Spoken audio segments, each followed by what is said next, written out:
Heb je nog koffie? Ik heb nog koffie, jazeker. Ja? Ja, die is net vers. Lekker. Mooi. Het is Halloween, de 31ste. Het is bijna Halloween, ja. Het is, wanneer is dat? Dat is volgende week. Het is een mooie tijd van het jaar. En Netflix staat vol met filmpjes. Ja. Zullen we eens even gaan kijken wat we ervan vinden? Ja, van dat vind ik een goed idee. Netflix allemaal online heeft staan. Ik moet ook een speak hoor. Ja, ik vind het leuke van zo'n Netflix. Ik bedoel, die heeft natuurlijk dan weer een hele special section gemaakt met dit zijn allemaal Halloween films. Mm-hmm. En terwijl jij aan het zoeken bent, zal ik daar vast even mijn idee over geven. Wat me opviel aan dat lijstje was dat het echt heel erg veel, natuurlijk echte horrorfilms zijn die ertussen zitten. Maar ook heel veel van die psychologische thrillers. Ja. En dus alles wat ook maar in de verste verte een beetje verwant is aan eng, dat dumpen ze daarin. Weinig indie en buitenlands. Nou, wat ik eigenlijk vind met Halloween altijd, en ik weet niet, ik zat daar toevallig over na te denken toen ik dat lijstje zag. En ik had zoiets van, eigenlijk vind ik Halloween, voor mij persoonlijk, dan denk ik niet eens aan de echte hele zichzelf serieus nemende horrorfilms en zo. Mm-hmm. Ik denk dan eigenlijk, misschien ook wel omdat het natuurlijk een heel erg verkleed dingetje is en zo. Hè, voor Trick or treat. En met versieringen en alles. Ik heb bij Halloween vaak zoiets dat ik dan meer denk aan bijvoorbeeld de Del Toro monster movies. Zelfs de dingen als Harry Potter, weet je wel. Wat dat het veel meer het magic gedeelte ingaat. Dan dat ik zit te denken aan films als The Shining en Seven. Ginger Snaps bijvoorbeeld. Dat is ook zo'n film die er dan bij mij heel snel wel binnen zou komen. Ja. Misschien dat het zelfs ook iets meer de family-friendly horror kant op gaat, zeg maar. Als ik denk aan Halloween. Dan dat ik echt aan de scary films zit na te denken. Nou ja, echte Halloween films staan er eigenlijk niet zoveel tussen. Nee, je komt heel snel uit op dan weer zo'n Adam Sandler comedy, zeg maar. Maar dat mag ik niet kijken van de dokter. Daar ben ik namelijk enorm allergisch voor. Ik helemaal niet. En ik zag laatst er voorbij komen in een serieuze rol. En dat deed hij best goed. Hij is ook echt helemaal geen slechte acteur. Maar zodra hij de comedy ingaat, god hou me vast. Nee, dat is het meeste wat hij doet. Datzelfde probleem heb ik ook een beetje met Ryan Reynolds. Ja. Die kan op zich ook best wel acteren, maar zo gauw die zijn poep en pies humor erop gaat loslaten, dan haak ik af. Ja. Nou, zal ik even aftrappen met wat ik toevallig gezien heb op Netflix. Ik heb gekeken naar, dat was dus echt wel weer wat meer family friendly, naar Vampires vs. The Bronx. Oké. En dat was een ontzettend leuk film. Denk een beetje The Lost Boys. Ja. De Kiefer Sutherland vampire flick. Denk een beetje Attack the Block. Die vind ik gaaf. Die vind ik ook gaaf. Zelfs ontzettend gaaf. Ja. Maar dan met een beetje een Stranger Things sausje, zeg maar. Ja, oké. Dus niet dat het heel erg duister en moeilijk is, maar gewoon lekker luchtig, maar dan wel... Attack the Block meets Lost Boys, zeg maar. Okay. En dat was een ontzettend leuke film. Wat zal die geduurd hebben? 1,5 uur of zo? Gewoon 90 minuutjes. 90 minuutjes. Nou ja, het speelt zich af uiteraard in de Bronx. Met 3 kinderen in de hoofdrol. Mm-hmm. Die basically de Bronx en het blok moeten redden van vampires die daar de boel willen overnemen. Oké, ja. Maar dan op basis van gentrification. Dus de vampieren die kopen zeg maar alle gebouwen op en die verhogen de huren. Trappen er allemaal hipster winkels en cappuccino zaken en weet ik veel, boterrestaurants in en zo. Shea Wiggum speelt erin mee als de vampire. Verschillen wij van mening over? Want ik vind het een goed acteur. Ik ook. Oh, sorry. Ik dacht dat jij... Nee, Shea Wiggum die kan ik wel hebben. Die andere, daar heb ik wat meer moeite mee. Ik dacht jij een keer zei dat je... Nee, Shea Wiggum die trekt wel. Die andere gozer die ook in Boardwalk Empire speelde. En in Superman. En ik vergeet altijd zijn naam. Ook niet slecht, maar daar... Ja, ik ken ervan, maar ik heb het nooit echt gezien. Maar goed, Maar Shea Wiggum vind ik kan het op zich wel hebben, vind ik een goede karakteracteur. Ja. Ja. Ik weet niet of Vampire vs. The Bronx jouw ding is, maar... Ik vind het Take the Block vind ik een erg geslaagde film. Nou ja, jij zet gewoon lekker je biertje pin, laat je pet op en dan kan je hem gewoon prima kijken, denk ik. De andere die ik gezien heb, en dat kwam eigenlijk een beetje door een onderzoek waar ik laatst over las. Er is laatst door, ik ben de naam van die organisatie ook kwijt, is er een onderzoek gedaan naar wat nou de engste film ooit was. Dat hebben ze uitgevoerd door, een x aantal mensen in een bioscoop te zetten. Die allemaal een hartslagmeter om te doen. En ze gewoon horrorfilms laten zien. En basically waarbij de hartslag het hoogste uitsloeg, dat vonden ze dan de engste film. Mm-hmm. En daar kwam Sinister uit. Sinister? Ja. James Wan, dat is James Wan toch? Wist dat Insidious? Ik haal die twee altijd door elkaar. Nee, James Wan is in Insidious. Sinister is gemaakt door Scott Derrickson. Wacht even. Ja, die ook voor het MCU Doctor Strange heeft gemaakt. Met in de hoofdrol Ethan Hawke. Ja, dus die schrijver die aanlagen. Hij heeft een writer's block heeft hij. En hij schrijft over true crime. Dus hij gaat hij in dat huis en daar is een verleden, zelfmoord en gedoe. En hij komt dus, hij heeft een nieuwe case komt hij op het spoor en dat moet zijn carrière weer voor gaan trekken. En dat verandert een beetje in een haunted house ding. Ja, was een goede film. Met een hoop Super 8 invloeden, zeg maar. Prima weg te kijken. Ik weet niet of ik het persoonlijk de engste film aller tijden zou noemen, want daarvoor heb ik misschien nog te veel Aziatische horrorfilms gezien. Die in mijn optiek vrijwel zonder uitzondering... Wat is de engste film?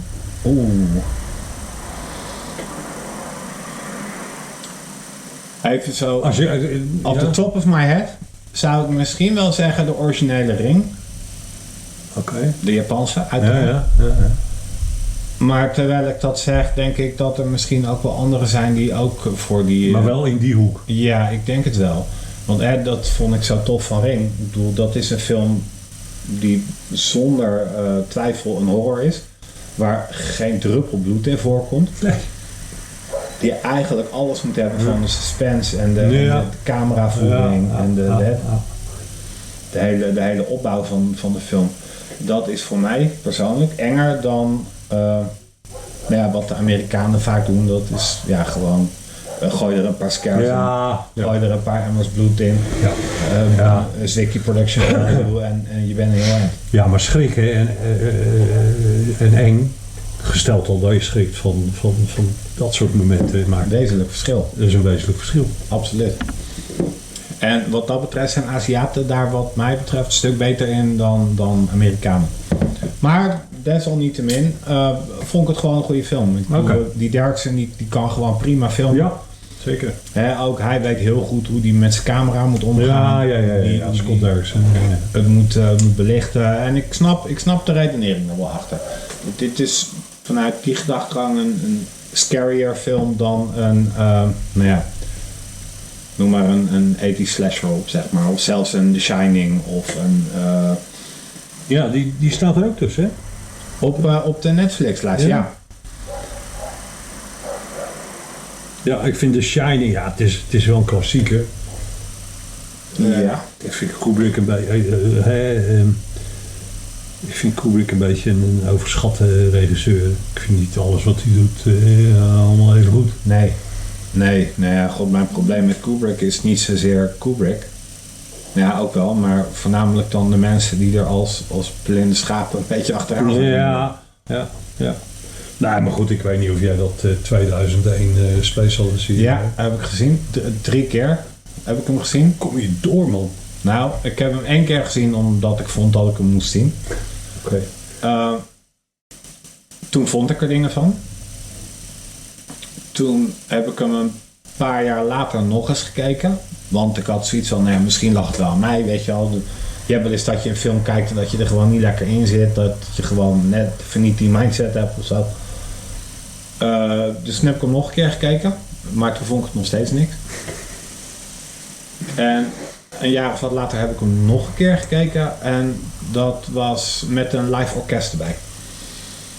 Dus de hele score die werd toen ingespeeld door een live orkest op een bioscoopscherm. Ja, dat vond ik toch wel... Ja, dan krijgt het wel iets. Maar dan ga je ook niet echt voor de film. Maar goed, Shining,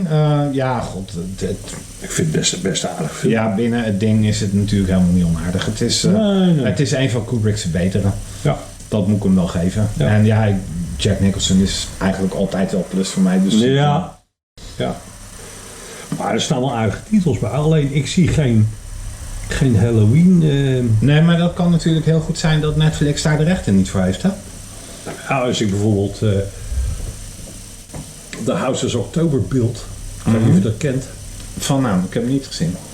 Nou ja, dat is wel eng. Dat is echt, maar found footage.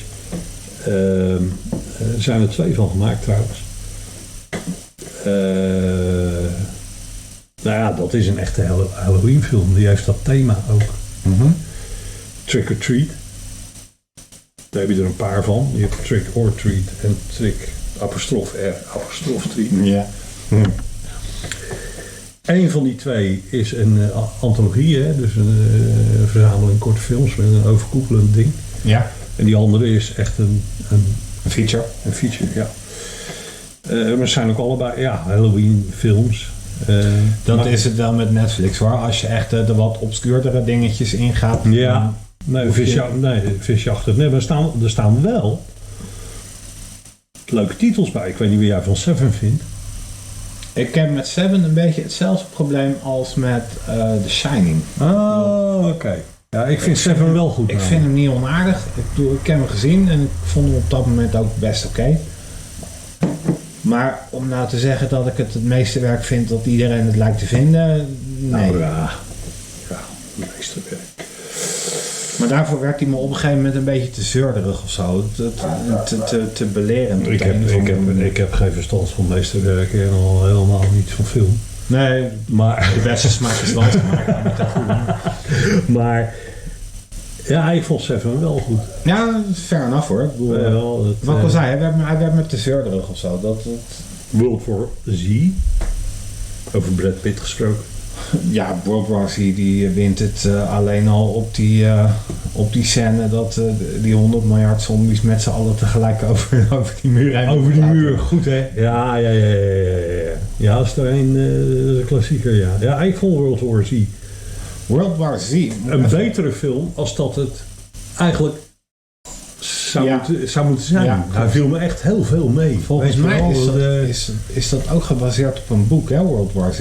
Ja, of een comic of als ik me niet vergis, is dat namelijk geschreven door diezelfde kerel die ook A Guide to Surviving the Zombie Apocalypse heeft gemaakt.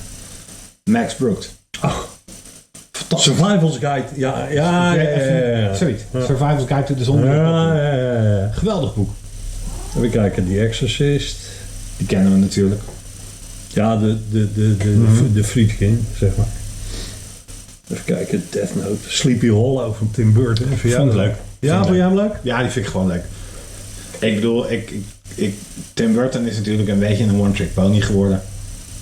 Johnny Depp ook. Ik ben geen fan van Tim Burton. Het is me allemaal... Nee, ja, ik kan Burton wel hebben hoor. Niet alles, maar hij heeft echt wel hele gave dingen gedaan. En ik vind Sleepy Hollow, dat is gewoon een heerlijke wegkijker. Dat stond met Jack Sparrow erin. Ja. Ja. Bijna elke film van Tim Burton is met Johnny Depp erin zo ongeveer. Maar ik vind deze vind ik echt heel leuk. In the Tall Grass, ken je die? Nee. Ja, ik wel. Een soort Children of the Corn. Het is ook gebaseerd op een Stephen King boek. Oké. Maar ja, Stephen King die heeft ook 200 keer ongeveer hetzelfde boek geschreven. Hè? Ja. Dus In the Tall Grass, dat is... Het heeft die sfeer van Children of the Corn. Het is een iets ander verhaal. Het is, je hebt van die cornmazes waar mensen verdwalen. Nou ja, daar gaat dit dan over. En dat is dan een bovennatuurlijk dingetje. Dus kijk, Children of the Corn had je die cult. Zoals je dat nu vertelt, is het eerste wat ik denk Jeepers Creepers. Ja, en die sfeer heeft het ook wel een beetje. Ja, zonder Gina Phillips. Hush, ken je die? Ja. Vond ik een leuk film. Ja. Niet opzienbarend, maar ik vond het idee leuk. Weet je wel, zo'n dove griet die dan... Tussen neus en lippen door kan je dat soort dingen prima wegkijken. Event Horizon, nou, over klassiekers gesproken. Ja, terwijl ik nooit zo goed begrepen heb waarom die status nooit heeft gekregen. Want hij is echt heel goed. Nou, ik begrijp uit de pers, voor zover ik daar... Gewoon goede casting ook. Sam Neill, Lawrence Fishburne. Ja. Hereditary, heb je die ooit gezien? Nee, heb ik overgeslagen. Dat is 2018. Ja, die film die heeft ontzettend veel lof toegeworpen gekregen. En ja, het is een goede film. Of die als maar ik ben altijd een beetje huiverig voor horrorfilms die heel veel lof krijgen. Dan heb ik altijd op voorhand al een beetje het idee van... Terecht, dan is ze meestal niet veel aan. Nee. Maar als de pers het goed gaat vinden, dan moet je oppassen. Maar, niet altijd hoor, maar zeker in het geval van horrorfilms. Het is... De pers gaat dan meestal af een beetje op die CW... We hadden het net, of camera hadden we het eventjes over The Witch. Die heeft ook veel lof toegeworpen gekregen. Ja. Dat vond je een goede film. Ja. Ik denk dat Hereditary, het is een heel ander verhaal. Maar de dynamiek in die film kun je met The Witch vergelijken. Ja. Hè? Dus de opbouw van een verhaal. Dat nemen ze in Hereditary ook. Ruimschoots en in The Witch ook. Ruimschoots tijd voor. En dan plotseling komt hij naar het einde toe een stroomversnelling. Nou, dat heeft Hereditary ook. Het wordt fantastisch geacteerd. Dat moet ik wel zeggen. Wie speelt erin? God, hoe heet die vrouw? Ze heeft de Oscar gehad 2 jaar geleden. Ah, man. Nou. Ja, het is geen onbekend materiaal wat erin zit. Veronica. Spaanse film. Hey. Ja, nou dat is... gemarket als de engste film ooit gemaakt en zo. Nou, dat is het niet. Nee, want dat is Sinister al. Dat is Sinister al. In mijn geval Rek overigens. Want die combineert het enge met het schrikken. En het drijft al tot een soort koortsachtig hoogtepunt. Dus voor mij is dat Rek. Maar op de schaal van 0 tot Rek is Veronica nou 7. Ja, precies. Underworld. Ja, god, Underworld. Kate Beckinsale, ja. Dat is een no-brainer. Apostle, gezien? Nee. Wat wou je zeggen over Underworld? Weet ik niet, maar het was vast iets over Kate Beckinsale. Ja, nou Kate Beckinsale, je bent gelijk helemaal je gedachten kwijt. Apostle. Dat is een beetje... Kom. Hoe heet dat? Hoe heet die? Zo'n klassieke film, begin 70 jaren. Later is er een remake van. Je hebt het nu teruggebracht tot ongeveer 450 films. Over een politieagent die naar een... Dirty Harry. Nee, die naar een eiland gaat. Om daar een vermist iemand op te snorren. En daar woont een cult en daar wordt hij dan langzaam maar zeker in opgezogen. Op het eind wordt hij verbrand. Komt hij op de brandstafel terecht. Jezus, hoe heet die film nou joh? Nou ja, goed. Zo'n soort verhaal is Apostle ook. Het is een klassieke Lord of the Flies. Oh ja, tuurlijk. Zo'n soort verhaal is Apostle ook. 1922 met Thomas Jane. Om even terug te keren op wat ik in het begin zei. Dit zijn voor mij dus eigenlijk allemaal geen Halloween films. Dit zijn gewoon horrorfilms. Ja. En ik heb een grote voorliefde voor horrorfilms zoals je weet. Maar dit is voor mij allemaal niet heel erg Halloween specifiek of zo. Nee. Hellfest. Malevolent met, hoe heet ze? John Voight's dochter. Angelina Jolie. Dat vond ik nog best aardig. Angelina? Ja. Nee, die film Malevolent. Ja, voor gezin, hè? Gezinsbreed kijken. Ja, precies. Vond ik hem... Jij bedoelt Maleficent? Dat is iets anders. Malevolent. Goh, ja, je hebt gelijk. Ik ben helemaal in de sambal boontjes. Maleficent, dat is Malevolent, ja, dat is Maleficent. ik ben duidelijk anders. Die vond ik overigens ook best leuk hoor. I stand corrected, je hebt gelijk. Ook zo'n film die ik de eerste keer dat ik hem ging kijken, kwam ik er niet doorheen. Maar toen ik hem een jaar later nog een keer keek, toen had ik zoiets van, deze is eigenlijk best leuk. Cabin in the Woods, ken je die? Ja, die vond ik ook leuk. Ja, die vond ik leuk. Ook een biertje pindaatje, maar... Ja, ik vond hem een beetje hij staat maar hij valt bij mij in de hoek met Evil Dead. Ja. De Sam Raimi Evil Dead. Woman in Black met Daniel Radcliffe. Harry Potter, zeg maar. Moet ik nog zien. Die vond ik goed, die eerste. Die tweede vond ik niet van aan. Ja, maar die Daniel Radcliffe, die kan stiekem wel. Ja.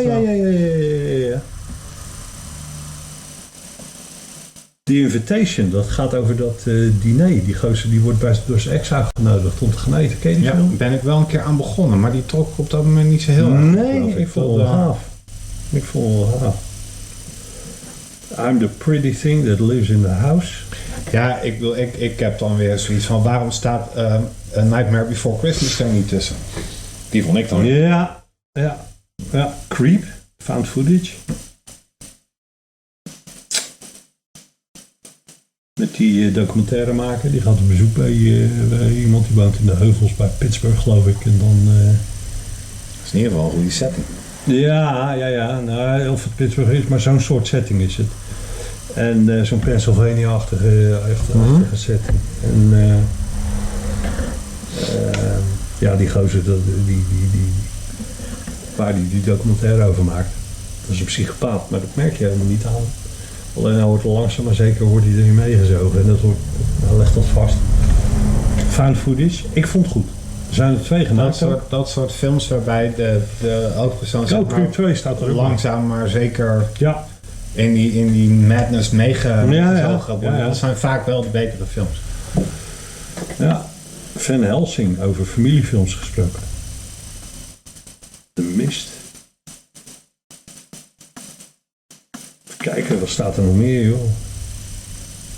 Ja, asset. Ik was niet echt heel erg overtuigd of zo. From Dusk Till Dawn. Van het Halloween. Ja, oké, zwaar.